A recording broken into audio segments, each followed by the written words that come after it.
We're live. All right, hold on.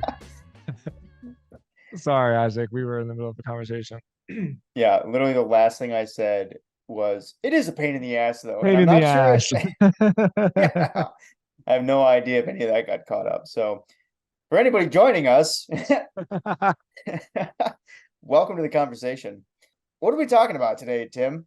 I'm sure Well, the other thing might actually work into it too. We were talking about sponsorships and how yeah. that whole process is actually more complex than most people think it is. We may end up there, but we're starting somewhere else. We're starting with personal brand. Do you want to tee this one up? I'd be happy to tee this off. And it's funny because maybe we will work into sponsorships because I've had a lot of experience with sponsorships in building my own personal brand, and I've seen the pros and cons of all different sides of this. Um, so all right, yeah, let's start at the beginning. We ended last week's episode with a question with a little bit of a personal thought experiment for me. And what's happening in my life, in case you haven't listened to any of the previous episodes, is I am now the 100% owner of copyblogger.com. And it's created a bit of a paradox because as the full owner, I have all the creative rights. And now it makes a lot more sense for me to send a weekly newsletter, which I have been previously sending to my personal email list, the email list that signed up at timstodds.com, aka my personal brand. But now it makes a lot more sense to just take that same exact work, that same exact newsletter format, and send it to the copy blogger audience because it's 100,000 subscribers as opposed to 15,000. It's an emotional decision in a way because I feel like I'm letting down the people who are following me at Tim Stodds, but then it also presents some, let's call them tactical questions where it presents the question of, is a personal brand even worth it? Does it make any sense to build a reputation around yourself personally, or does it make sense to build a company and then your personal brand basically becomes the reputation that you have within the company? This is a very nuanced topic, and I know that people think about this a lot because I mean, I get probably 3 to 4 DMs on Twitter a day with people saying like, "Hey, I want to start my own thing. I want to start my blog or my Twitter or my YouTube or whatever it is." And so I think this is a really cool topic, and we're just going to have an open-ended conversation about it. So that's enough from me. Let me tee that one off to you. What comes to your mind, Ethan, when you hear me go through that whole thought process? Yeah, so I'm glad we're actually sitting down to talk about this because I recently kind of grappled with my own version of this same idea. So for people who don't know me, my I have like a little bit of a reputation online in the newsletter space specifically. And that's because I helped write a book about how newsletter companies work. My last job was like really heavily newsletter focused, and I'm in this fortunate position to, or I'm fortunate enough to be in a position where people reach out to me probably a couple of times a week and ask if I'll um, consult on their newsletter businesses. But I'm not running my own company right now. People who do follow me know that this podcast is pretty much the only publishing that I really do. I'm not really building a personal brand. I'm helping to build another company, which is called Hampton. And so I'm an employee right now. And the last couple of months, I've thought a lot about this and wondered to myself if I've made the right decision there. Should I be capitalizing on this personal brand that I've built over time? Am I letting it go to waste by being an employee? And you know, to your point, not only like is it worth building a personal brand, but what is the real purpose of a personal brand if you have one that you're not necessarily capitalizing on at the moment? So I'm thinking about a lot of this too, and I'm excited that we're going to sit down and kind of hash this out. I think my first question to you would be, where have you landed on this so far? So you set it up nicely. You said it kind of makes more sense to be publishing your personal thoughts via Copyblogger because the reach is so much further now. But uh tactically, like what are you actually doing at this point? If you look back on the last week, what have you published and where? Yes. I sent out an email on Monday to my Tim Stodds audience. And I basically said, hey, I know you've been missing me, which I was saying kind of egotistically, but I was actually Oh, really, yeah, really okay. pleased to get like a bunch of people respond. They'd be like, oh man, like I was missing your newsletter. And that made me feel good, you know? Um, but so there's two parts to this question. I'm going to talk specifically about what I'm doing and then what my idea is. So specifically what I'm doing is I decided to continue with the Tim Stodds newsletter.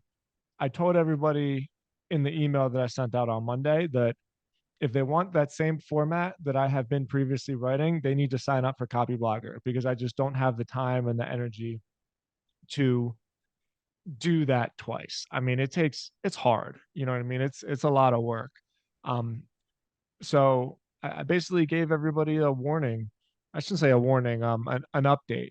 Whereas this is my personal newsletter. It's not going to be as business focused. It's going to be much more curated, where it'll mostly be like 5 things that I read that week that I think you might like, and maybe some personal insight. I'm also going to sprinkle in other interests of mine, health and fitness, like my training, my kickboxing and my Muay Thai, maybe like being a dad, even hiking because my wife is a real avid hiker. So specifically, that's where I landed.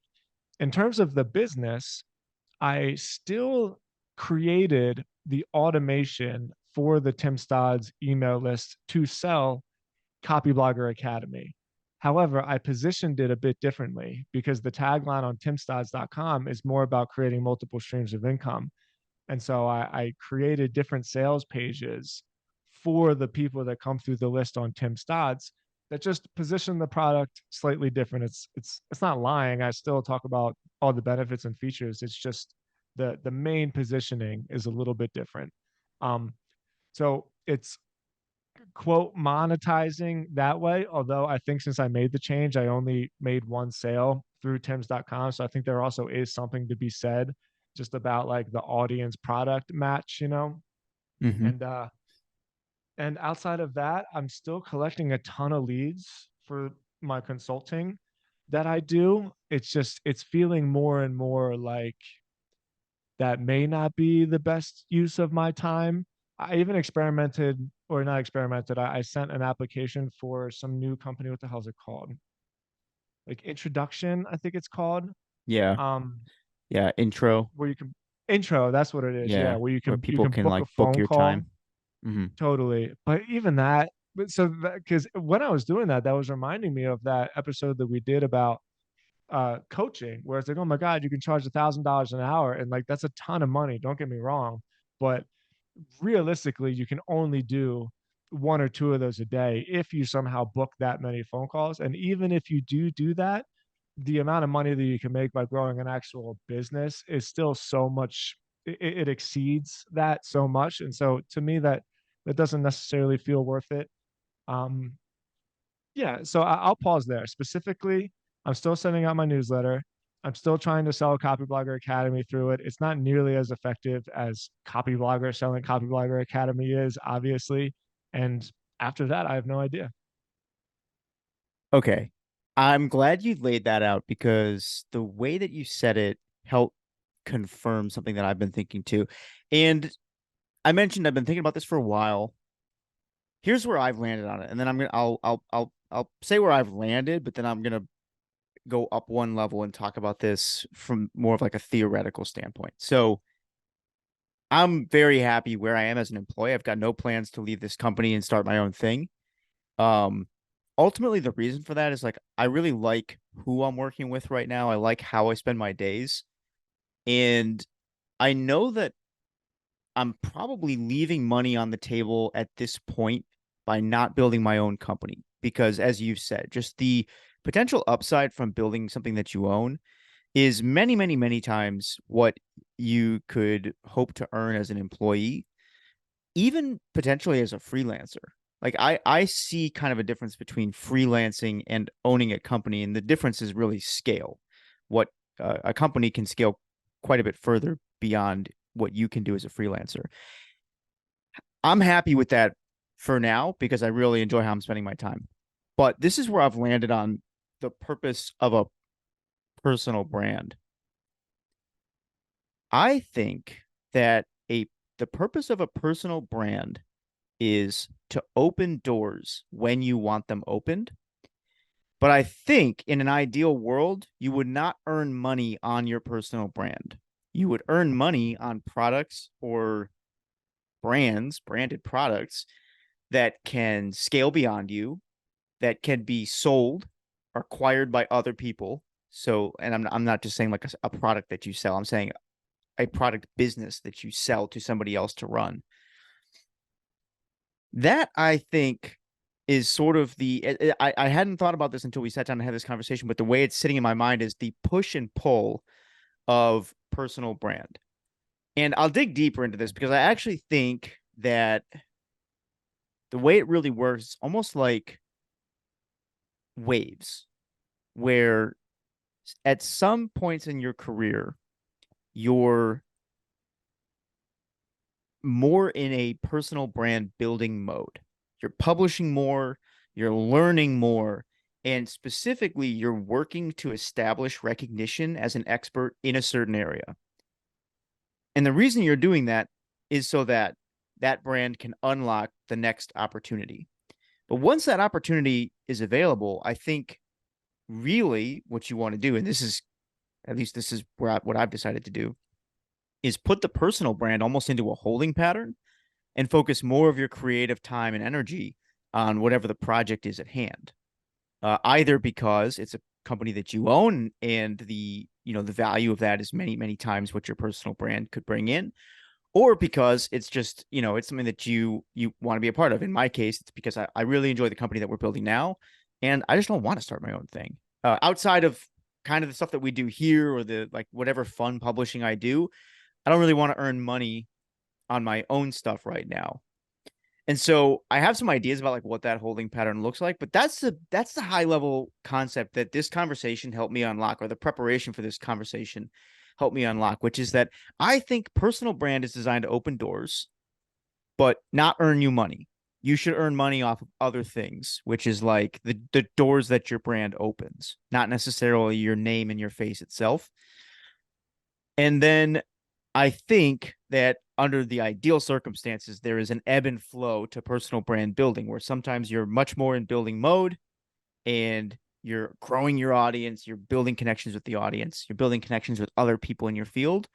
And then sometimes you put that more on hold in order to focus on something that's higher leverage and is going to unlock new opportunities for you. This is hysterical. And it's hysterical because I came up with basically the same conclusion. But as I've been thinking about this for the last couple of days, I was trying to find other, I was trying to dissect the journey of my own thinking on how I got there, because that's what most people are going through, right? They kind of start it and then they try something, it doesn't work, they try something, and then for me, I've basically ended up in this position where I'm finally able to recognize that my personal brand is just an opportunity engine.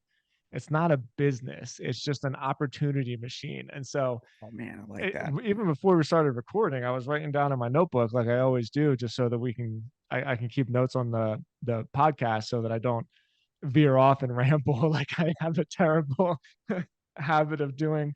But I said, don't start at the end, because I didn't want to basically kill the whole conversation by saying like, yeah, I thought about it a lot. And really what I came up with is the personal brand isn't really a business. It's just an opportunity. But I have a great example of that. And I want to talk about this example. And then I want to talk about the mental battle that can have by feeling like you're not taking advantage of something, right? So Copyblogger has been a big journey for me. But the door that got me into Copyblogger started with two people. It started with my podcast. One of them was Daryl Vesterfelt, who I had on my podcast back when timstodds.com had a podcast to it. It was Tim Stodds FM. It was my personal podcast because during COVID, what else did you do but start a podcast, right? But I actually started my podcast, excuse me, before COVID. I just got really into it during COVID. And through meeting Daryl, through an interview that I had with him on my podcast, I kept in touch with him. And then after I talked to Daryl, who at this time was a partial owner of Copyblogger, I reached out to another guy named Johnny Nastor. And Johnny Nastor was a guy who was part of the original Copyblogger podcast network. It was called Rainmaker.fm. And I used to listen to his podcast every week. I always looked forward to it. His podcast was called Hack the Entrepreneur. And he was another one of those guys that I kind of looked up to from like afar. And then I asked him if he would be on my podcast, and he said yes. And that relationship I built with him, eventually I called him a week later because on the podcast, he said, my next business move is I'm going to start different affiliate sites. And I was at the gym. I was like, you know what? Fuck it. Let me see if this will work. And so I texted Johnny and I said, hey, I really loved your idea about affiliate sites. Like, would you be against me just putting money into it, like paying for the whole thing and you building it? And that's how we started LSAT Clarity. And then with LSAT Clarity, we made the relationship and I saw how skilled he was with SEO. And so when this Copyblogger deal came together, I had somebody to approach to build digital commerce, which is now like the huge money making entity that is attached to Copyblogger. And so all of those little steps, the next conversation that brought me to where I am now, it all started just because I had a personal audience through my podcast that somebody said, like, yeah, sure, I'll come on your show. And without that, like, who knows? None of this might have happened. I'm going to actually stop there because I'll talk about the little mental battle that has been happening for me. But before I do, I want to hear that bounce off of you. I think that's such a cool example. And you're reminding me of something that we've seen. I saw back when I was working at a company called TopTal too. So for people who haven't heard of it, TopTal is like a talent network where you could go and hire software developers or designers, that kind of thing. It's a freelance network. And I helped manage their community in North America. And one of the questions that we had a really tough time answering back then was, why would anybody be part of this platform in the US? Because as a top tier developer in the US, you could easily go get a job earning $300,000 to $500,000 a year with stock options and benefits and all kinds of stuff like that. Why would you go freelance? And what we found was that a lot of people were actually using freelancing as a stepping stone to something else in their career. And so this wasn't true all over the world. In other parts of the world, freelancing was like a full-time, long-term engagement that people used because they could earn a lot more doing that. But in the US, people dip in and out of it. And I thought that was so interesting because for a few reasons. One, when you are the freelancer and you're using it in that way to catapult you to your next thing, I think it makes some of the challenges of freelancing a little bit more tolerable. Whereas if you struggle, like if you go through the whole freelancing process, it's funny that we opened this with a conversation on like, it's a pain in the ass. It's a pain in the ass. Like freelancing's a pain in the ass too. And if sometimes if you're in the thick of it and you're looking at this like, oh my God, why did I ever do this? Why didn't I just keep my job? It can be a lot easier to look at this and say, well, I'm actually using this as a stepping stone to the next more stable thing, right? So mentally embracing that ebb and flow of freelancing versus work or personal brand versus company building, I think can help make the whole journey a lot more sustainable, which is just going to set you up for more success in the long term. But the other thing that I just wanted to point out about what you said was like, what I'm hearing is that you basically started experimenting with this personal brand thing and it opened a door. And then you walked through that door, but you didn't do it under your personal brand. You built a business. And then at some point down the road, the connections that you made initially through the personal brand building and then subsequently through building the business opened the next door. And I think that's a really good gateway to talk about, like, what does this time look like when you put the personal brand on the back burner for a little bit? Like what does maintenance mode actually look like on personal brand? Because what's interesting is you built the business, but your personal brand didn't disappear Yeah. in the meantime.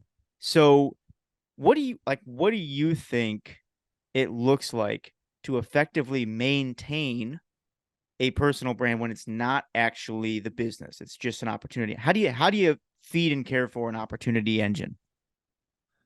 The first step is to address the mental tug of war that anybody's going to have where they think, do I turn this into a business? Because you could do coaching, personal coaching, you could do Courses. um I mean, I don't know, speaking, right? Like the whole speaker circuit is usually people that have a personal site. And I'm talking strictly from experience here because I mean, you know me pretty well, Ethan, and you know I'm the kind of guy that little thoughts like this just fester in my mind. And it's taken years, really like years to get to the point where it's like, okay, you know what? Not everything I do has to have a profit and loss sheet. I'm very, very happy with doing a weekly newsletter that sells sponsorships. As of right now, it's an extra like 2200 bucks a month, right? And it's a newsletter that I love to write. So that sounds awesome. But to answer, well, I'm going to answer your question directly in two ways. One, for me, I think the answer to maintenance mode is to keep the engine humming constantly, and you don't redline it, and you don't turn the car off. So I just keep chipping away at it, and that's just kind of my style. You know, I'm a real chip away at stuff kind of person, and I couldn't see there being a whole lot of benefit to taking my foot off the gas, because once I start it back up again, I'm not actually going to be starting where I left off. I'm going to be behind. It's kind of like standing on an escalator. You know, you have to walk up it because entropy is sort of naturally pushing you back down. So as soon as you take your stop motion, you don't stop in the middle of the escalator. Like the escalator is going to push you back down to the bottom. So I don't see there being like a maintenance program, but I definitely see there being sprints where there have certainly been times where I was maybe looking for a new opportunity, or maybe I had Stodzy and all that stuff running in super maintenance mode. And I think to myself, you know what? I wonder what else is out there. And so from that standpoint, I'm really networking. I'm sending cold DMs. I mean, even just before we started this podcast, I was telling you about a cold DM with somebody that you and I are talking to try to see if we can blow the podcast up a little bit. And so I see it much more that way. It's there's like a constant hum in the personal brand building, and then when an opportunity arises, you sprint and like you get after it. And if it works, great. If it doesn't work, then you just fall back to the hum and you let the thing keep riding. I love the analogy of standing still on an escalator. Yeah. That's a good one. That really is a good one. Because, if you think about it, and by the way, I guess for people, I'm sure somebody didn't get it, but like it's like standing still on an up escalator or on a heading On a up a down down as escalator. yeah, Yeah, I yeah, know, right? yeah. There Going is the going to wrong be way. that person. It's like, oh, what if you're standing still on an Yeah, if up you stand escalator? still, And it I'm will like, just deliver yeah. you to where you're supposed to go. Yeah. That's what you're supposed to do on an escalator. But no, in order to stand still on an escalator moving the wrong direction. I love that because you basically you move at the speed of the escalator, which Yeah, is that's your hum. That's your maintenance mode. that's And then maintenance. every once in a while, in order to progress a little further up, you put the extra effort in and you move faster. And I really think I think that's a great analogy for exactly what we're talking about here. We're saying that like if you choose to be in this game, you'll always maintain some level of personal brand. I mean, that used to just be called a resume, right? Like you were always just kind of doing stuff. And now the resume is this thing that we're calling personal brand, but it's like, sharing your ideas in public, experimenting with things. That's kind of the base level, meeting people. Um, in fact, I wanted to tap into something that you mentioned earlier. I'll get there in a second. So your base level is, I think, those three things: publishing on a cadence that is um sustainable for Yeah. you, given your current workload, and fun. That's something I'm struggling with. We'll have to dig a little bit deeper on what that actually means.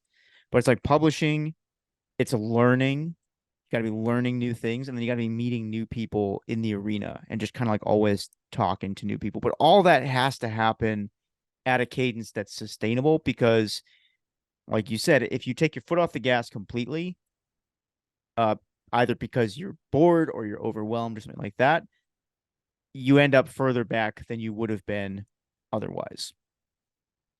Um, as part of that maintenance mode, I wanted to double click on something that you said earlier, which is that you took your personal newsletter and you started introducing things that you're just interested in that aren't necessarily related to the one specific topic that you built that audience around, but you're bringing in other things. And I think this is a really important thing to incorporate into the conversation of maintenance mode for personal brand.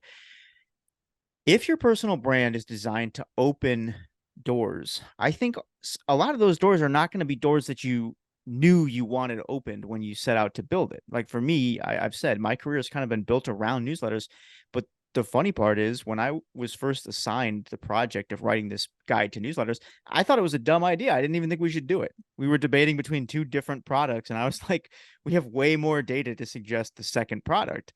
I was outvoted and then basically set to work on this thing, and it's ended up kind of making a career for me over the last few years. So in a lot of ways, you don't know what the door is that's going to be opened, and that's why I think that concept of not only maintenance mode as a level that's sustainable, but introducing like things that you're interested in when you're in maintenance mode. I think you loosen the reins a little bit. You talk about all the things that you're curious about, and then eventually, I think something hits. And once you've already got momentum behind a brand, I'm still kind of new to this aspect of it, but just kind of observing people in this space, it really feels like you're able to be much more directionally purposeful in terms of what the next thing is. So, like, let's say I wanted to start my own thing, I could probably sit down now, and if I had an idea of what I wanted to start, chart a much clearer path towards that because I've already got a little bit of an audience and I know people in the industry, and it's just easier once you've kind of already gotten started.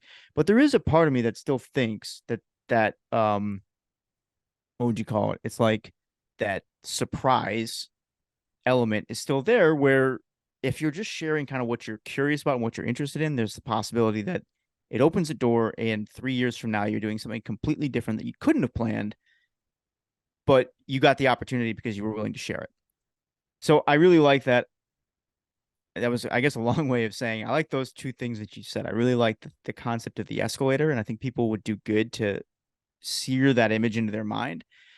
And then what you said about just kind of loosening the reins a little bit and being able to share what you're interested in. I think it's super important. Um, what else do you think goes into maintenance mode? Like practically speaking, what are you doing or what do you think people should be doing? And let me give you a follow-up question. Cool. What do you think the minimum publication cadence is in order to keep things going? You know, every time I think there's a minimum cadence, I think about shit, help me out here. The guy that did Y Combinator, he's got the worst website in the Paul history of the Graham. world. Yeah, Paul Graham, exactly. He publishes like once a year, if that. And then all of a sudden he writes something and everybody freaks out. And you go to his, I mean, it is the worst website I've ever seen in my entire life. It's terrible. But I don't know. He has a reputation to where people pay attention to what it is that he has to say. So I think that I think it's like reverse correlated where once you just get that kind of FU money, or even in this case, we'll call it an FU reputation, you can do whatever you want, right? But in order to get there, um, for me, weekly is pretty good. I think weekly is pretty good. And I used to think that was too much. And I don't mean to call her out by any means. I got nothing but respect and love for Amanda. But my friend Amanda Natividad, she started doing her newsletter bi-weekly. And I remember thinking it was about a month and a half ago, I remember thinking to myself that I kind of I didn't get that same excitement when I saw it, just because it sort of fell out of my it wasn't on my radar. So those are my own personal experiences. There's not any data to back them. It's just what I've noticed. And so with that being said, I think once a week is good. I think twice a week is kind of perfect. There's something about the Tuesday and Friday cadence, if we're speaking specifically about email, that I think works really, really well. For me, I'm fine with once a week.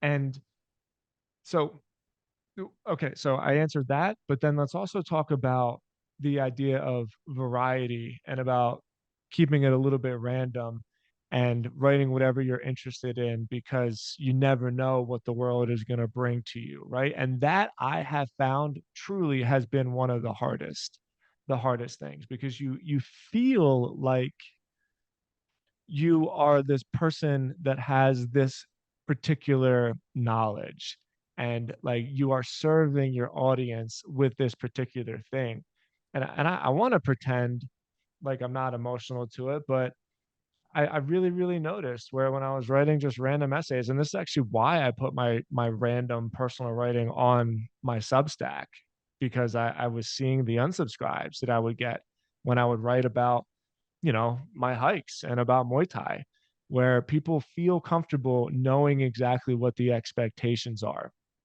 And so, as much as I like the idea of that, there is another side of me that also feels that it's a double-edged sword because as limiting as it feels to, brand yourself, like even when you say it, I think of like a cow getting branded, right? Like I'm not a cattle, I'm a person. I don't need somebody to brand me. But even still, if you want your effort to pay off, the best way to do that is to become like an expert in a certain thing. So I basically presented like a whole bunch of non-answers in the last five No, minutes, but that is why this is so difficult, I think, to figure out. I think those were good answers, actually. So, I mean, some of those were concrete. You said for you, personal cadence, minimum cadence is once a week, twice a week feels good. You've personally noticed as a user the feeling that comes when you see somebody else's cadence drop off. And I think there's something Yeah. interesting there too, because it's funny you mentioned Paul Graham. His site is literally up on my computer right now, and for the exact same reason, he's the one who comes to mind for me when I think of somebody who's built and sustained a really interesting personal brand over time. Yeah. Um, I don't know. I wonder how much of that feeling that you experienced is because 2 weeks is too long versus um it is easier to ramp up publication than to wind it down. Because and this is something that I try to warn people about when they start a newsletter, because some people are real gung ho and they want to do a daily newsletter. In fact, funny enough, Danny Miranda started this way. I don't know what he's doing these days, but he he started off with a weekly newsletter. Then he ramped it up to daily. And I told him, I'm like, don't do daily because you can always ramp up later. Yeah. If you start daily and then you wind down, it just seems like something's not working, even if things are going great. I haven't checked in on his newsletter recently, but in our interview, I actually walked back that statement and said that he proved me wrong because he kept it up. He went daily because he just had so much to say, like he couldn't not write daily. So he's a good example of how you can ramp up, but I'm always very cautious about people who want to publish a lot every single week because it's a lot of work to maintain that, and it's always better to incrementally give your audience more than it would be to Yeah. start out really fast and then wind it down. Um, so I think you gave a lot of really good answers in there. I wanna give an opinion on the cadence thing too, which is I actually think because of all the things that we've talked about here so far, the most important thing we've said is, or what you've said is for me, blank feels good. I think about Tim from Wait But Why. Like how often does he publish? It's super rare as well. Yeah. But he's trained his entire audience to expect that. In fact, I've always loved his headline or the subhead to his websites. It's like new articles every sometimes. And Yeah, this was that's right. Yeah, and he came out and it's a direct play on this promise that so many media brands have, where it's like, oh, we're gonna give you the whatever the morning briefing that you need or the once a week briefing that you need. His out of the gate was like, yeah, sometimes I publish stuff and you should check it out when I do. Steph Smith does the same thing through her personal newsletter.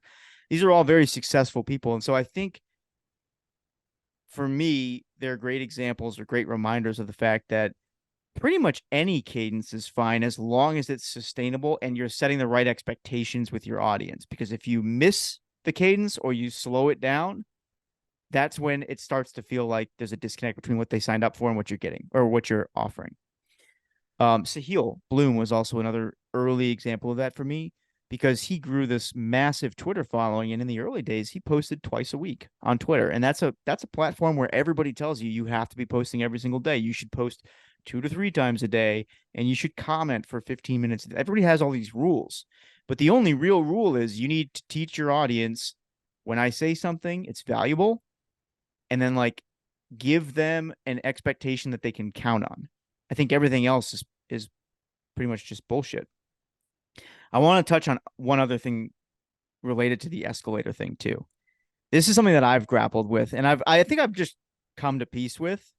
But if you're in maintenance mode, like let's say, okay, I'll just say for me, I have a reputation in newsletters. I was a little bit earlier to that. I never founded a newsletter, but I worked for one of the earliest newsletter companies. And by the time we wrote our book, newsletters were just catching on, right? So I was one of the first voices that was really talking about how to build newsletter businesses. Now I'm just not anymore.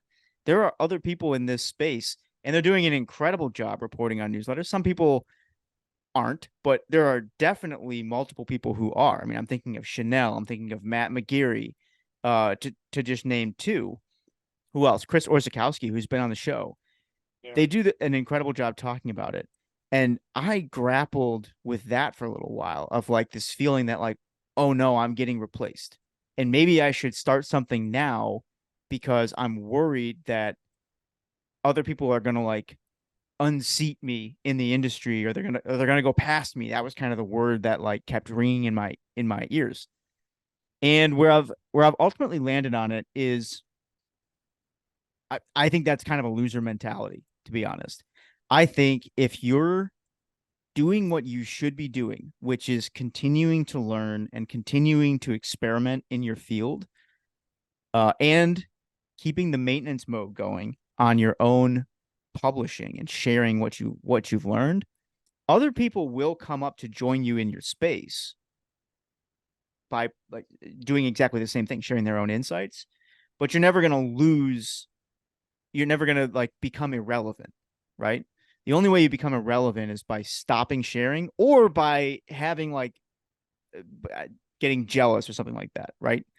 So that was ultimately the insight that allowed me to be comfortable staying in my job because I was like, I mean, what am I going to do? I'm going to go out on my own, start a company building what? Newsletters? That's exactly what I'm doing at work, except I'm doing it with one of the most interesting teams I've ever worked with on one of the most interesting companies I've ever worked with.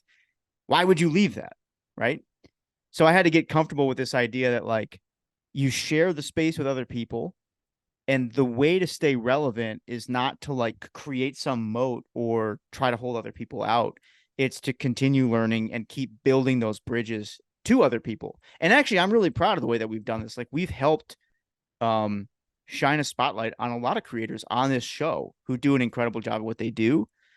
To me, that's just way more rewarding than being known as one person in my field. And I think this concept that like your personal brand opens doors, but it shouldn't earn you money, or it's a an opportunity engine, not a business.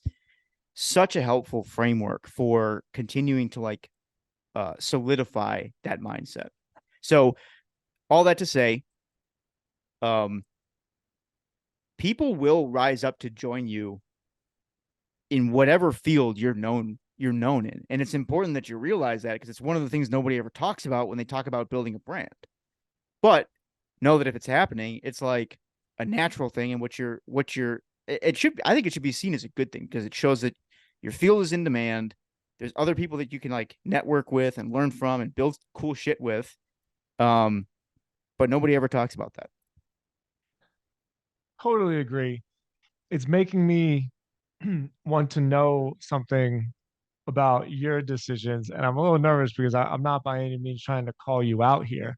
But like with all of that being said, how come you still decided not to publish some of your own ideas and your own thoughts? Yeah, it's a good question. I'm starting again. So there actually is writing that goes up on my blog about the conversations that I had. I just published something the other day about a chat that I had with one of the guys who helped grow. What? Um, yeah, yeah. I think if you just type in ethanbrooks.com, it should take you right there. So I Is do that what it is? publish. EthanBrooks.com. It's not the I think so. I'm not sure if the redirect is actually working right now, but the real answer to your question is for a long time this podcast was the only place I was really sharing insights, and it was yeah. because I was a little bit overloaded with just the number of commitments I'd taken on. Those are finally settling in, and I've made a commitment to myself that I'm just not going to get that busy again. I have priorities. I want to stick to them. For me, that is my physical health, which I'm trying to learn to prioritize as number one. And that means like taking time away from work to go build that and work on that. Yeah. Um, my mission at work, and then my personal like learning and publishing and stuff like that. So it's starting, but it's been a process for me, honestly. And I think also part of it was making the decision to stay, because maybe you grappled with this too when you were partial owner at Copyblogger. There is always kind of this division of like, should I be dumping all my time into A or B? And if I'm doing A, is B still worth it? Or am I undercutting myself somehow? There's a lot of hesitation that comes from just not having made a decision. And then as soon as I just decide like I'm all in on this, and I'll continue to publish at the cadence that feels good to me, which I'm trying to get. Basically, I think like once a week would be really good for me. I'm headed on to vacation now, which is actually why we're recording early. But I'm going to use that time to kind of like crank the engine and get that cadence going. But making the decision, I think, has been the clarifying step that's just made it all easier. Yeah. It's like it's like in the Matrix, right? Like you can never see past the decisions that you don't make. I think about that a lot because of how powerful making decisions is. And then just saying, I'm doing this and I'm not going to second guess the outcome. And then I'm going to be able to at least see past it. So I totally relate with you there. Um, man, so where do we take this? Ultimately, so personal brand, yes or no? Is it worth it? My answer is absolutely, but you got to know what you're actually investing in. You're investing Yeah. in, and I like your phrase here, an opportunity engine, not a business. Yeah. Yeah. So hard to be cool with that because again, I'll speak on my experience. One thing that I lack is just faith that doing the right thing creates the right outcome. I heard a definition once like what the definition of faith is understanding that what you do today will have an outcome in the future, regardless if it's good or bad. Like basically, your actions have consequences, and faith is just understanding that those consequences are still coming, even if you haven't seen them yet. And it's so hard for me to have faith in the fact that the work I'm doing now that doesn't have an instant result, right? Like I don't see if this article got this many hits. I don't see how many emails it got. Well, I, I do, but there's not like a business result attached to it, I think is the point that I'm trying to make. It's difficult for me to continue investing in that thing with some unforeseen opportunity that as of right now is invisible. But I really, really think, I 100% think that that is what makes a personal brand worth doing is just the having faith that this is going to turn into something even though I don't know what it is yet, and that's hard but super important. I think there's a good lesson there too for people who listened to the full episode, which is that even though a lot of your success has been built on that truth, the fact that your personal Mhm. brand led to this thing in an Yeah. unexpected way, it's still hard. And Wow. so I think there's something there, which is like you never get to a place where it's easy to just accept that either. And you should always expect that tension too. There's one more thing I wanted to make a quick note of about that period where you're building, where your personal brand is kind of on maintenance mode. And I was thinking about this. I was like, what is the trick to making that period valuable for whatever the next phase of your personal brand building is? Basically, like how do you make sure that you're not moving backwards on the escalator? We've talked about a few things in terms of publishing or meeting people, but there's another which I think is looking to the work that you do daily for like value add in the future. And I Mm. forget who said this, but somebody had a really good catchphrase. He said something like, everyone's got $100,000 product sitting in their Google Drive. And the idea there is like the things that you're doing every single day in your job are things that other people want to know how to do and Yeah. they would pay for. And like you've got some template somewhere, you've got some sheet somewhere, you've got something that you're using on a regular basis that is a sellable product. And I think if you go into these build periods with that in mind and realize that like a lot of the nitty gritty of what you're doing is actually going to be a valuable skill that you can convey to other people down the line, it makes it easier to put that personal brand in maintenance mode and focus on the work at hand. Agree totally. Agree totally. Yeah, man. What a cool episode. I didn't expect this to be so, you go into these things thinking like, oh, I already know everything. I just have to recite it for people to listen to. This was really, I felt like I learned a lot, not just about what I'm doing, but about what I could do. And I hope vice versa for you in talking about this. So this was really cool, man. Like this was super enlightening. Same, same. I also learned, I think we're going to need to do a merch shop with your slogans on t-shirts, man. There's so many good, so many good one-liners that come out of these conversations. So for everybody who listened up, thanks for tuning in. Let us know which of Tim's one-liners you want on a t-shirt, All and we will see you next week. right, everyone. See you later.